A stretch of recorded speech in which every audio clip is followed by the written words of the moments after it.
we will begin. Assalamu alaikum. Okay.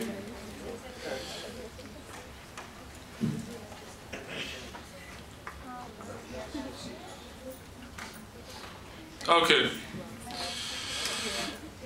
Today we're going to start it off with Quran as always. Then we're going to move into our monthly dua since we're in a new month.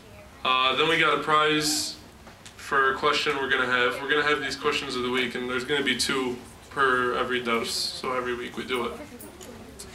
And there's cash prizes too, so you want to pay attention. Then we're going to have Sister Amany Suleiman give us the main dars. Then we're going to have our video of the week, we'll take a break. Then we're going to have a mini dars with Lena. And then Lena's going to give you the second question of the week and the prize. Then on to hadith number, that should be 5, I think we did 4 last week.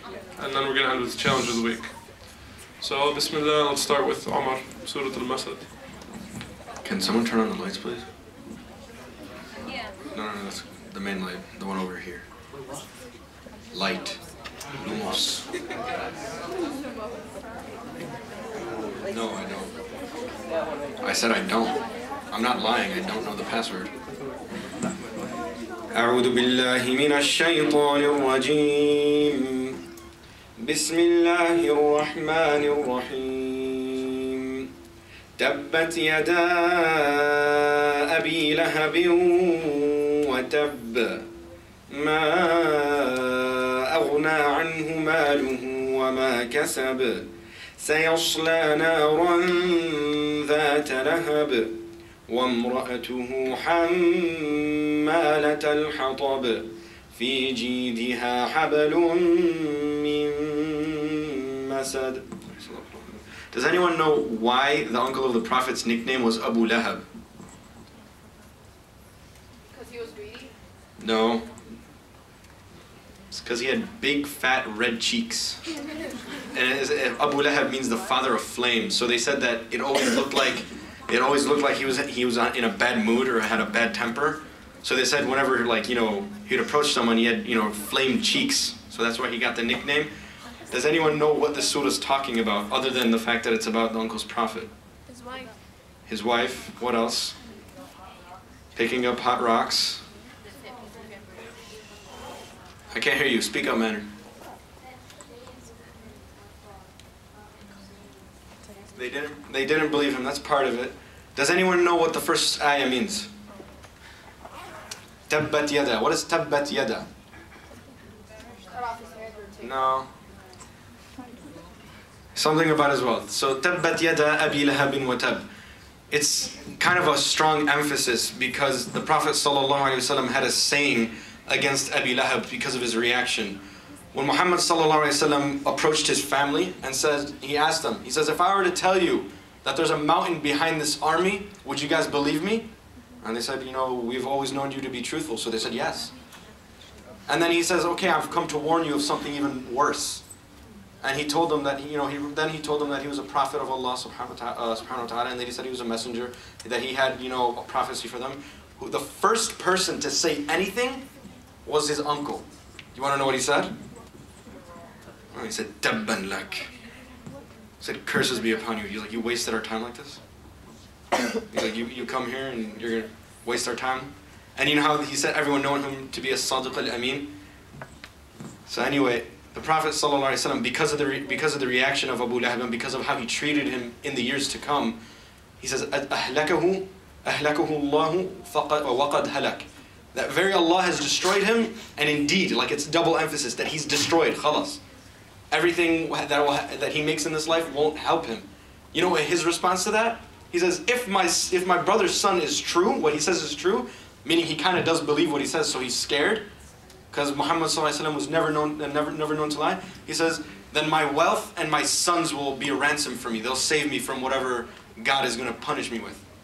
And that's why the surah says, Tabbat yada abi lahabin wa tab. That verily the hands, or basically anything that Abu Lahab gets in this dunya, any wealth that he gets, any sons that he gets in this life, it means nothing. It's all worthless, it's all gone. Tabbat yada. So perished are the hands of the father of flame, and perished is he. So it's basically saying that not only is everything he accumulated in this world gone, but so is he. It says, no profit to him from all of his wealth and all of his gains. And then kasab means what he's, his offspring, or, kasabahu, his heirs. So his sons and his sons' sons, all of them, nothing that they do in this life will benefit him. Burnt soon will he be in a fire of blazing flame. And that's basically calling him out on his own nickname. You know how I said his nickname was Abu Lahab? Because he had fiery red cheeks.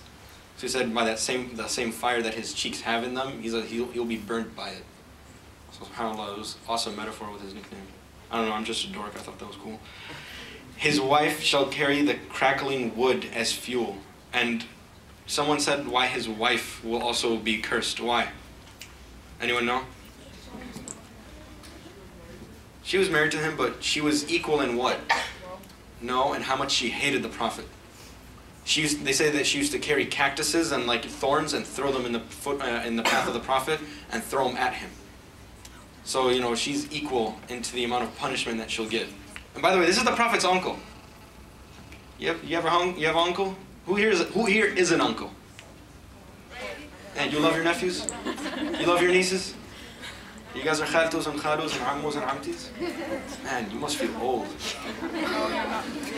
A twisted rope of palm leaf fiber round her own neck. So it's Allah subhanahu wa ta'ala is saying that the things that she would throw on the Prophet, the thorns and the cactuses that she would throw onto the Prophet, that basically she'll be punished with those same materials, but they're on fire around her neck.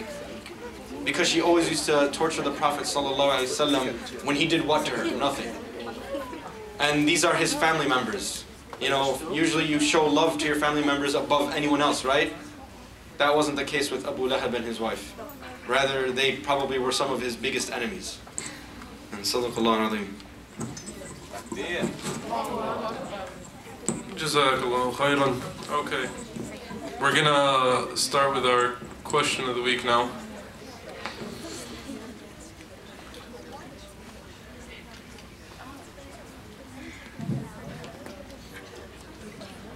Cool, everybody seeing it? So first week we want to be generous, so this is why you should pay attention to the durus, because the prize is actually pretty big this week. No, I'm just kidding, Did you hear the one girl? She's like, $50? Yeah, that's fine, huh? No, seriously, $10. We're even gonna change it up, get like $10 gift cards for the patio. The patio is so expensive, you get a meal, you're gonna have to pay out like $1.62 or something like that, but even still, it's nice. So, here's how it's gonna work. I'm gonna give Lena a microphone. Once I'm done asking the question, I'm gonna give Amr a microphone. And if you know the answer, you raise your hand and Amr or Lena is gonna come to you. I'm gonna give Lena this microphone so done. Here, I can even give it to her now. So, don't shout out the answers. You're just going to raise your hand if you know it. And you're going to whisper it to them. And if they say, okay, you got the right answer, then you're going to answer, and then we'll give you the prize. So, and don't be like silly if like you're just taking a guess. Like if you think about it, because you had to pay attention to the group. So, what are the 3 ways Allah will answer dua? Now, to give you a hint, one of the ways, it's kind of, to give you a hint, one of the ways is kind of like